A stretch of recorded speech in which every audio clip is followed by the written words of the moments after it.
ఇక్కడికి వచ్చిందే దేవుడి గురించి చెప్పడానికి.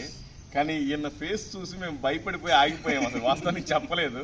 ఈయనకి కొంచెం పర్సనల్గా పక్క తీసుకొచ్చి చెప్పాం. సో వీళ్ళంతా కూడా నిజమైన సత్యాన్ని తెలుసుకోవాలి.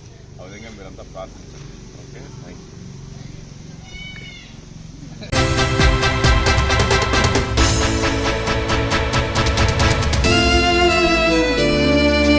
భక్తిగా నటించి నిన్ను బేరమాడుకుంటిని, ధన ఘనతల కొరకు నిన్ను అమ్ముకుంటిని.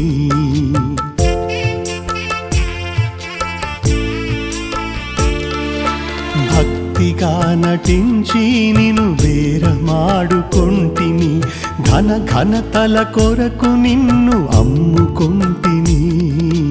అమ్ముకున్న నాకై నీ చేతులు చాపితి.